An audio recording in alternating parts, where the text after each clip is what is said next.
ಒಬ್ಬ ವ್ಯಕ್ತಿ ಹಬ್ಬಬ್ಬ ಅಂದ್ರೆ 30 ದಿನ ಉಪವಾಸ ಮಾಡಬಹುದು. ಆದರೆ ಇಲ್ಲೊಬ್ರು ಸಾಧ್ವಿ 111 ದಿನಗಳ ಉಪವಾಸವನ್ನ ಕೈಗೊಂಡಿದ್ದು ಇವತ್ತಿಗೆ 103 ದಿನವನ್ನ ಪೂರೈಸಿದ್ದಾರೆ. ನಂಬೋದಕ್ಕೆ ಆಗ್ತಿಲ್ಲ. ಹಾಗಾದ್ರೆ ಈ ವರದಿ ನೋಡಿ.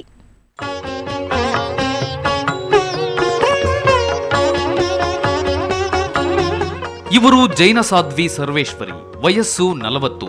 ಮೂಲತಃ ನಾಗ್ಪುರದ ಈ ಸಾಧ್ವಿ ಮೋಕ್ಷ ದೀಕ್ಷೆಗಾಗಿ ಉಪವಾಸ ಕೂತಿದ್ದಾರೆ.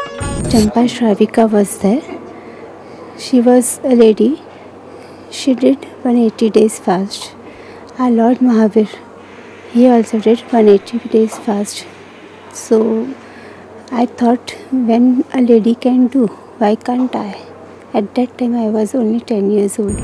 ಅನ್ನಾಹಾರ ತ್ಯಜಿಸಿ ಬರೀ ನೀರು ಕುಡಿಯುತ್ತಿರುವ ಸಾಧ್ವಿಗೆ 180 ದಿನ ಉಪವಾಸ ಮಾಡೋ ಇಚ್ಛೆ ಇತ್ತಂತೆ. ಆದರೆ ಗುರು ರಾಜೇಶ್ ಸುರೀಶ್ವರ್ಜಿ 111 ದಿನಗಳ ಉಪವಾಸಕ್ಕೆ ಆಜ್ಞೆ ಮಾಡಿದ್ರಿಂದ ಅವರ ಆಜ್ಞೆಯನ್ನ Sadhvi ಪಾಲಿಸುತ್ತಿದ್ದಾರೆ. She has decided to perform at least 111 days fast. Even seeing her health, she even said that permit me to perform and extend my fast, but we are not permitting. ಮೋಕ್ಷ ದೀಕ್ಷೆಗಾಗಿ ಈ ಮಹಾನ್ ಸಾಧ್ವಿ ಇಷ್ಟು ದಿನಗಳವರೆಗೆ ಉಪವಾಸ ಕೈಗೊಂಡಿದ್ರು ಮುಖದಲ್ಲಿ ಹುಮ್ಮಸ್ಸು ಇನ್ನೂ ಮರೆಮಾಚಿಲ್ಲ. ಈ ಚಾತುರ್ಮಾಸ ತಿಂಗಳು ಕಳೆದ ನಂತರ ಈ ಸಾಧ್ವಿ ಚೆನ್ನೈಗೆ ತೆರಳಲಿದ್ದಾರೆ. ಶ್ರೇಯಾ ಶೆಟ್ಟಿ, ಸುವರ್ಣ ನ್ಯೂಸ್ 24/7 ಬೆಂಗಳೂರು. ಬೆಂಗಳೂರು ಮೆಡಿಕಲ್ ಕಾಲೇಜಿನಲ್ಲಿ 2 ದಿನಗಳ ಸಾಂಸ್ಕೃತಿಕ ಹಾಗೂ ಆಟೋಟ ಸ್ಪರ್ಧೆಗಳಿಗೆ ಚಾಲನೆ ದೊರೆತಿದೆ. ಮಲ್ಲೇಶ್ವರಂ ಶಾಸಕ ಅಶ್ವಥ್ ನಾರಾಯಣ ಹಾಗೂ ರಾಜೀವ್ ಗಾಂಧಿ ಆಸ್ಪತ್ರೆ ನಿರ್ದೇಶಕ ಶಶಿಧರ್ ಬುಗ್ಗಿ ಕಾರ್ಯಕ್ರಮಕ್ಕೆ ಚಾಲನೆ ನೀಡಿದರು. ಈ ವೇಳೆ ಮಾತನಾಡಿದ ಬುಗ್ಗಿ, ವಿದ್ಯಾರ್ಥಿಗಳ ಪರಿಪೂರ್ಣ ಬೆಳವಣಿಗೆಗೆ ಇಂತಹ ಕಾರ್ಯಕ್ರಮಗಳು ಸಹಕಾರಿಯಾಗುತ್ತವೆ ಅಂತ ಹೇಳಿದರು.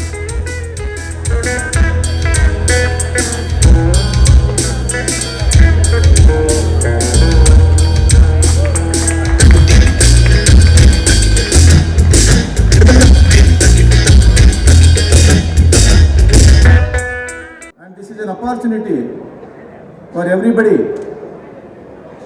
not only attain the technical skills, the knowledge in this esteemed college with its various attached hospitals, but also it gives an opportunity to show our talents, which is very, very important.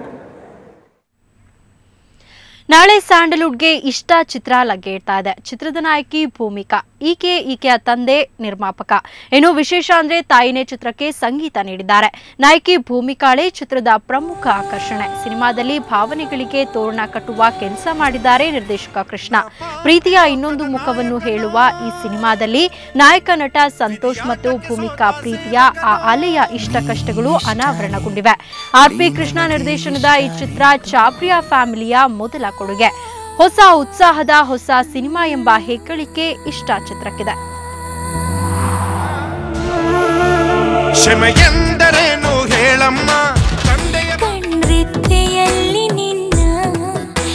ಮನಸ್ಸಿಗೂ ಭಾವನೆಗೂ ನಡುವೆ ಕನಸಿನ ಯುದ್ಧ.